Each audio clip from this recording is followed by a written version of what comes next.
il enchaîne avec la partie, la voix aiguë, la voix limpide de Youssou Ndour.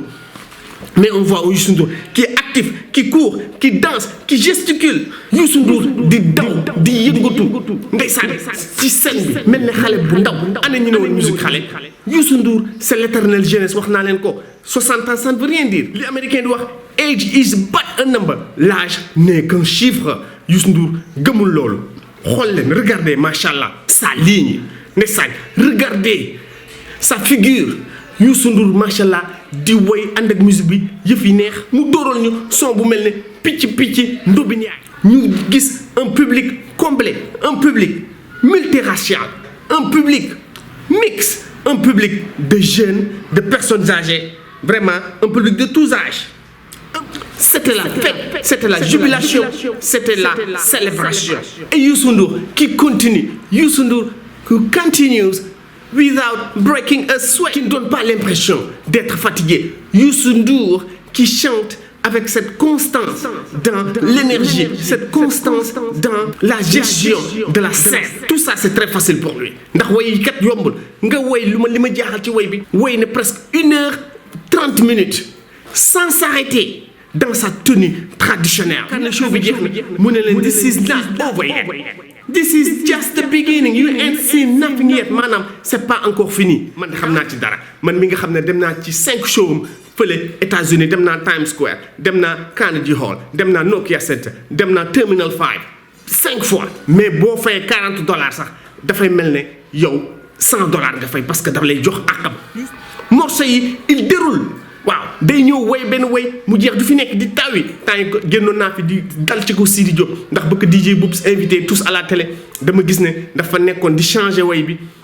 di raconter histoire ci biir way bi mais Youssou Ndour ni muy woyee way bi noonu la koy woyee ñëw 5 minutes 6 minutes maximum mu jeex mu enchaîner beneen way. Bien sûr on a vu un Mbaye Dièye Faye impérial, un Mbaye Dièye Faye toujours égal à lui-même qui n'a pas d'issue. Youssou Ndour mooy atte ñëpp waaw fii ci mbalax fii ci musique. He is the arbitrator, he is the mediator, c'est lui qui met tout le monde d'accord, c'est lui l'arbitre, c'est lui qui siffle la fin de la récréation. moom bu ñëwee rek ñi doon werante kan mooy roi di mbalax moom bu ñëwee way rek lépp leer ñu mel ne Wally Seck dañu war a kontaan bu ñu amee cible bu mel ne Youssou Ndour bu ñu amee cible bu mel ne Thione Seck yan way la ñu way dóoral ñu fa No More avec sa voix qui vibre et qui fait vibrer la nuit mouroise. parewuñu mu dóoral ñu sincérité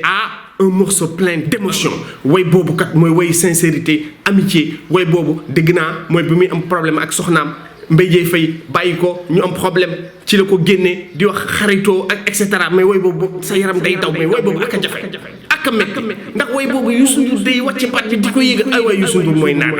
wayu mbëggeel boobu doo leen dégg mukk waa seen petit gàlle du ko jéem a reprendre ndax way boobu dafa jafe. En tout cas, on voit un Youssou Ndour qui est en train de réécrire l'histoire du mbalax, une page à la fois, une région à la fois, un stade à la fois. Youssou Ndour qui comme le phénix renaît de ses cendres. Un Youssou Ndour, Abba a raison de dire l'homme aux 3 générations. Parce que Youssou Ndour, c'est comme s'il était immortel. Il traverse le temps, machallah. Il ne cesse de se réinventer. Il ne cesse de nous envoûter avec sa voix magique, avec son show magique, son show aux 1000 lumières. ak way nu mu méttee ñi nga xam ne dañuy jàng way man de su ma toogoon ak Youssou Ndour benn laaj rek laa koy laaj mooy Youssou ma jigéen Ndour nan ngay def ba maîtriser sa baat macha allah. ñun nag jéemuñu catu Youssou Ndour nit rek la tôt ou tard Youssou Ndour dina dem ba baatam ni mu meloon dootu ko mel mais loolu kañ lay doon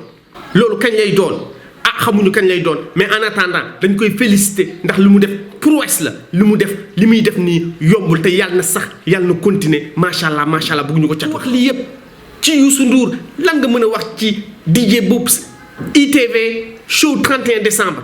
bi mu def Radisson xanaa rek di wax ne jommetti na DJ Boubs show bu neex la ñuy def invité ñu ay xale di jox xale yi seen chance invité ku mel ne Ngaaka Blindé mu ñëw way fa bébé yoo way bu neex way rendition bi mu def moo gën a baax bi mu def Grand Théâtre ak Sidi Diop ndax boobu Sidi Diop daf ko ci dominé baatu Sidi Diop neex trop waaye bii mu def ak Matadi bàyyi Matadi di way